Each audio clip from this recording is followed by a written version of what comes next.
Chapter. Say that we launch our newest and, if I do say so myself, most beautifully designed new social networking feature. Dinner party! I don't know about you, but I'm kind of nervous. You are? I am. So I'm more nervous when you do the other thing that we're not going to do today. Really? Yeah. All right.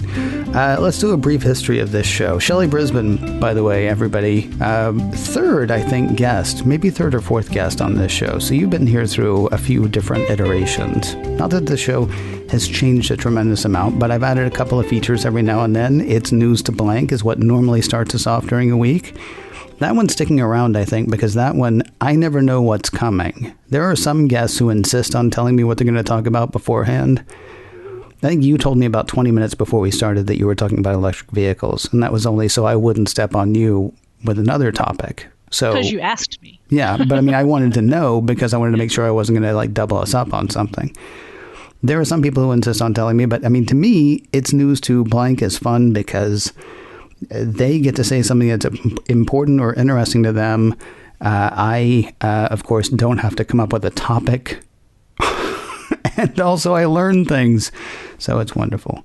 And then, of course, on Friday, we used to do the album side. And then I started doing Wheel of Stuff. I'm not saying we're done with Wheel of Stuff. I'm saying for now, I'm kind of done with Wheel of Stuff. And so we're going to put the wheel, we're going to cover it with something. We're going to make sure it doesn't get dusty. We're going to have it ready to spin anytime somebody says, oh, but I wanted to do Wheel of Stuff. But I got another feature that I wanted to introduce, and Shelly's been kind enough to do it with us first this week. I can't remember. Did you watch Mythic Quest Raven's Banquet?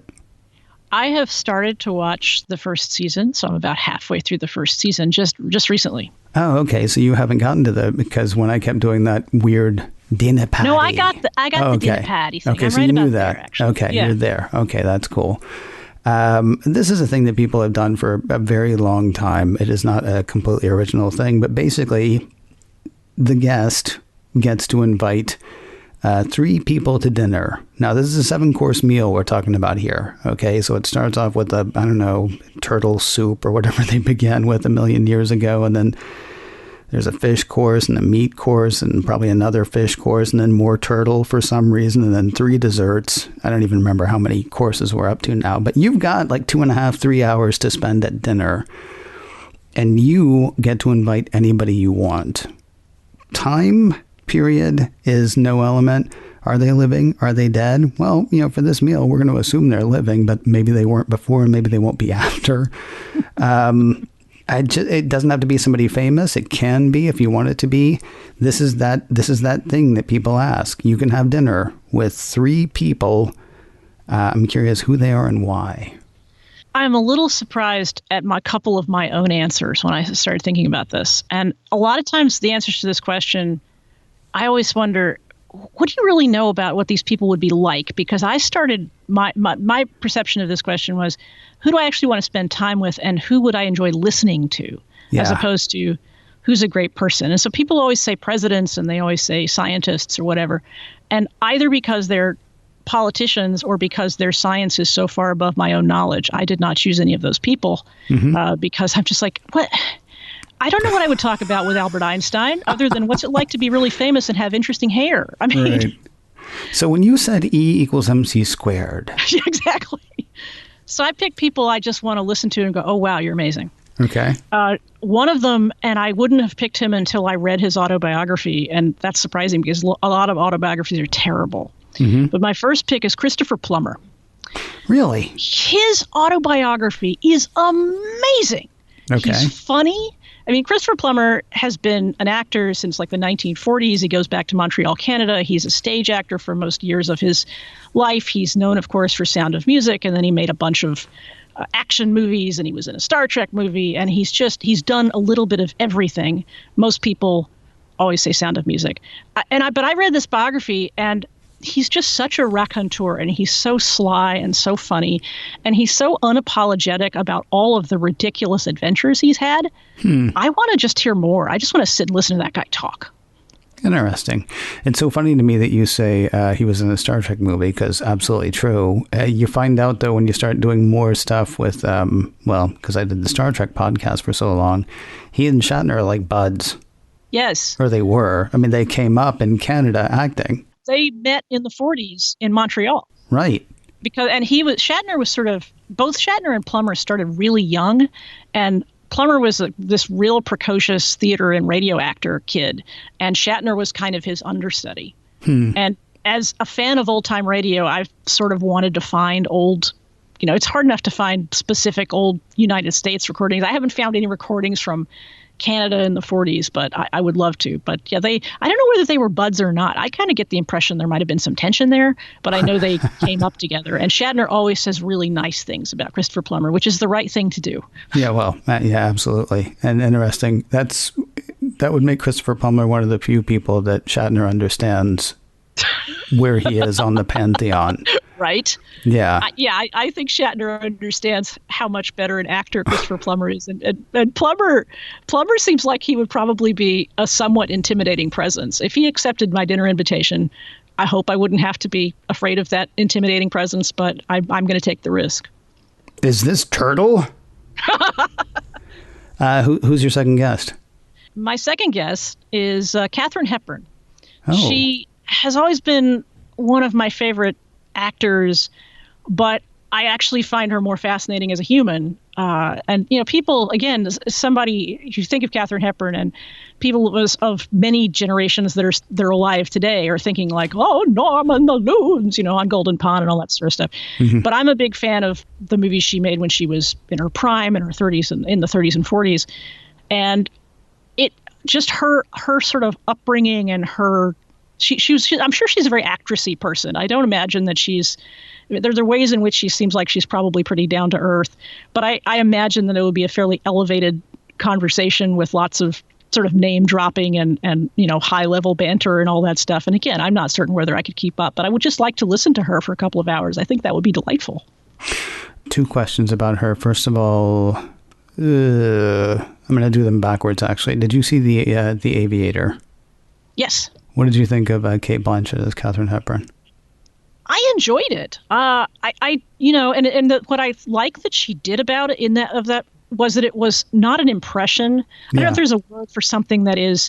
It definitely nods at the person you're performing as, but it's not an out and out thievery. It's not ventriloquism. Right. And I like the way her physicality. I thought what she got about Hepburn, which is what I find fascinating about Hepburn for people who think of her as an older person, is if you watch the way Hepburn moves in the 30s and just sort of the way she strides around and the way she wears clothes, I think that's what Cate Blanchett really got in The Aviator.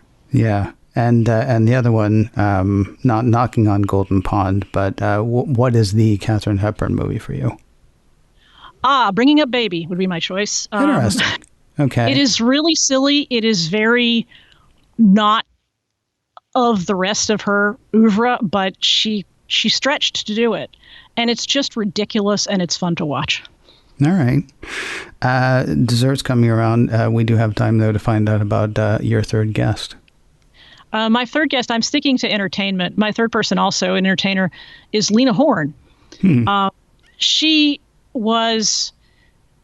began her career in the late 30s as a singer, as a performer in African-American films, and then she got the chance to make a few films at MGM. And, in the days when it was actually a big deal for an African-American artist to be in films that were aimed at a white audience, she got more opportunities than most people. She certainly did not get all the opportunities she should have. She's incredibly talented. She was incredibly beautiful. She was incredible. She had an incredible life in terms of, again, what I want to hear from her are just, the stories of what that was like, navigating that, what it was like to know the people that she knew and to be in the rooms that she was in and manage to maintain her dignity and control of her career in what must have been just really difficult circumstances. And so, I would just sit and listen to her. Are you surprised at all that everybody ended up being entertainment? A little bit, yeah. Because I thought about it, and the Hepburn came most easily to mind, and the other two I had to think about. And I was like, I know that I have read or consumed content from somebody that where I've gone, I would just love to know that person and hang out with that person, and I can't remember. And then when I said to myself, I must have read something, then I thought, oh, well, that Christopher Plummer book was amazing. And it was written in like 2008. I read it probably a few months before he died, I think, but it's actually been out a while, and I'm kind of amazed that more people don't think it's as amazing as I do. But I'll tell you, as I think about doing this now, because I don't have to answer these questions, which is great. Although when I'm thinking about what you're saying with like, you know, the entertainment and things like that, like I think maybe Orson Welles, but I want Orson Welles circa Citizen Kane. Yeah. I want like he's just done Citizen Kane. He's had the big fight with, you know, William Randolph Hearst. He's come off the Mercury Radio Theater. You know, I mean, he's firing on all cylinders at that point because, you know, yeah, I can keep up with the one, you know, that was appearing on Dick Cavett in the 70s. But the one I want to talk to is the one from like, you know, 1939, 1941, around there. I thought about somebody like him, and the problem I have with a lot of people that are sort of people like, you know, Winston Churchill or somebody like that is and the reason I mentioned that name, that wasn't going to be my alternate, but the reason I mentioned that name is that I feel like so many people that are sort of lionized and become essentially monuments have to have incredible egos and so much self-regard that they wouldn't be very interesting to talk to. And that's the way I feel about Orson Welles in the 70s. Would he be interesting to talk to at your dinner party? I don't know. Yeah, you wouldn't be talking to Orson Welles. You'd be listening to him. No, you'd be listening. In a different way, because like, you're like, oh, I just want to sit and listen to Katherine Hepburn, as opposed to, oh, good, we're going to sit and listen to Orson Welles. Exactly.